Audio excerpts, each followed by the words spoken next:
За тэгэхээр би найзгаан бизнес туслаад ер нь бол жоон сурчлаад өгье гэж бодсон. Тэгээд та нар сайт руу ороод ингээд дурны пүүсэн дээр дараад купон оруулах хэсэг дээр нь time loop Z гэж оруулснаар 5% хөнгөлт авч чаднаа. Тэгээд ер нь одоогийн 5% хөнгөлт гэдэг чинь маш их шүү дээ тий. Тэгээд би description хэсэг дээр оруулчихна тий. Санаа зовлтгоо. За тэгээд шууд NBA Cup-с яриад эхэлчихье. Тэгээд NBA Cup бол маш гоё тоглолт болсон. OKC Milwaukee хоёр бол финалд тоглосон. За тэгээд энэ тоглолтын дээр OKC хожигдсан. Яагаад гэвэл тэдний 3 шидэлт бол маш муу байсан. Тэгээд тэдний хожигдсан гол шалтгаан бол 3 шидэлтээсэн. Тэгээд мэдээж эсрэгээр нь Milwaukee-гийн хоёр лидер нь бол маш сайн тоглосон. Тэгээд тэд одоо энэ чухал тоглолтын дээр юу хийж чаддгаа юм бол харуулсан. Бид нар ч мэднэ угаасаа. Тэгээд хоцсон байгаа. За тэгээ Атлантай гоё тоглолтын араас тэгээд цомын үйл ажиллагаа явагдсан. Тэгээ маш гоё байсан. Би бас өмнөөс нөх баярлсан. Удирлын эхлэлийг маш муу тавьсан Milwaukee одоо ингээд NBA Cup төрүүлчлээ гэсэн хамт ингэж муу эхлүүлсэн Sixers өдр бол ингээд сургаггүй байхгүй тий. Тэгээ Darvin Ham, Taurean Prince хоёр одоо ингээд NBA Cup очигдоогүй анхны коуч болоод анхны тоглогч болж байгаа юм лээ. Тэгээд л бас баяр хүрэх хэрэгтэй. Lakers-ийн фэн бас баяр хүргээрээ гэж. За тэгээд Luka ирсэн. Luka бол тийм угаасаа MVP хэмжээний тоглогч тий. Та бүгд мэднэ. Энэ жил MVP авахгүй бол би уурлана гэж. За тэгээ Warriors-тэй 2 дахь тоглож байна. Back to back game тий.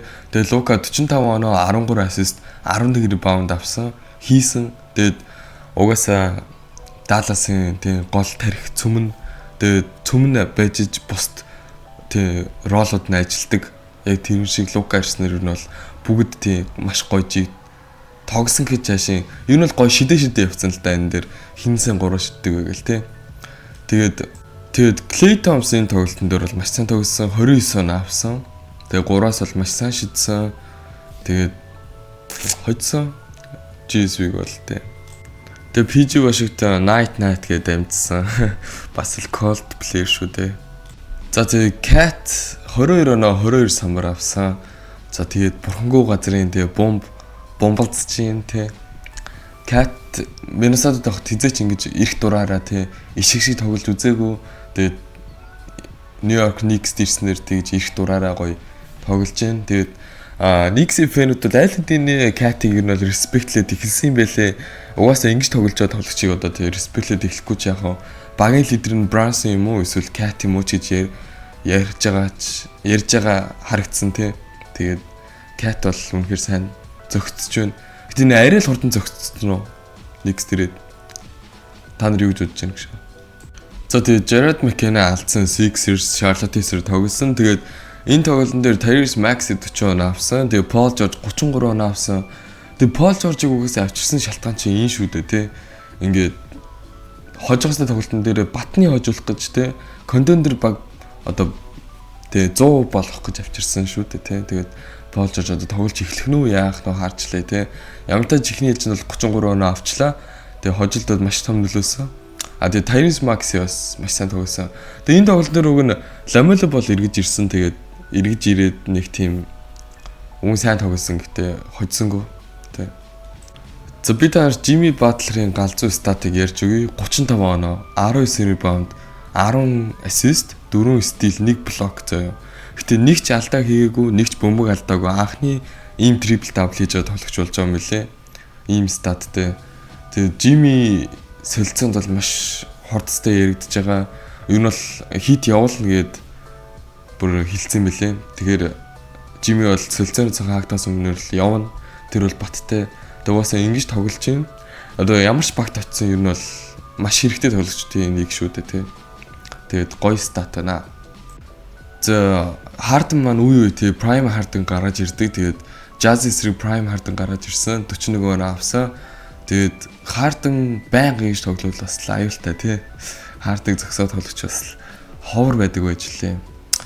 Яг Prime Harden гараад ирвэл бас ховор байж болно шүү дээ. Одоо энэ шийдэл мэдлэлтийг харч л та ёо. За тэгээд би энэ бичлэгээ хийж байгаа хугацаанд нэг Sacramento-г л яриаггүй юм бэлээ. Яг бол тийм нэг тийм яриулахаар тийм онцгой зүйл хийгээгүй. Domantas Sabonis-ыг бол хид удаа л ярьсан. Яг бол хувь төлөгчийн стат нь бол маш тийм гоё стат хийдэг тоглогч. За тэгээд энэ тоглолтын дээр бол Sacramento бол хожгоор байсан. Тэгээ одоо явж байгаа оноог нь хаал та. Тэгээд сүүлд DeRozan бөмбөгөө амар тийм хэрэггүй алдаад хожигдчихсан. Тэгээд ер нь бол тэдэнд потенциал бол байгаа хожих те. За би таар тэгээд All Star-ын талаар ярьж өгье. All Star-ыг ямар тий концепттэй явах юм болго те. Тэгээд Charles Barkley, Shaquille O'Neal, Kenny Smith, Parker дөрөв өөр өөрсдийн багийн менежер болоод тоглогчдоо драфтлана. Тэгээд 8 тоглогчтой 3 баг драфтлан заяа. Тэгээд бүх тоглолт 40 оноогоор дуусна. Тий. Энэ бол нэг иймэрхүү л явна гэсэн үг. Сонирхолтой чадж байна уу гэж. Тэгээд Rising Star-ууд нь бас All Star-уудаа тоглоно. Тэнгүүд бас сонирхолтой байж болох л ах. Нөгөө дүүнер нь ах нартайгаа тоглож байгаа гээд бас амар хүчиж тоглох байх. Тэгээд ах нарын дүүнертэй хожигдохгүйгээд бас тоглох байх тий. За гих мэдчлэн NBA-ийн сүүлийн 3 хоног иймэрхүү зүйлсүүд болж өнгөрлөө. Онцлох юм бол гээ тий. Тэгээд намайг бичлэгийн хурдан хийгэрээ гэд бичээд байсан. Тэгээд би хийсэн. Уг нь бол маргааш хий гэж бодож исэн. Тэгээд минь нөө хоолой өвдсөн байгаа. Тэгээд сайн нэг ярьж чадахгүй байгаа нь анзаарч байна уу тий. Тэгээд иймэрхүү бичлэг тэг хийлээ. Иймэрхүү онцлог зүйлүүд болж өнгөрлөө. За тэгээд дараагийн бичлэгээр уулзсай түр баяртай. Нэр бас хэдлээ 5000 гол болсон мөлий баярлаа. За баяртай.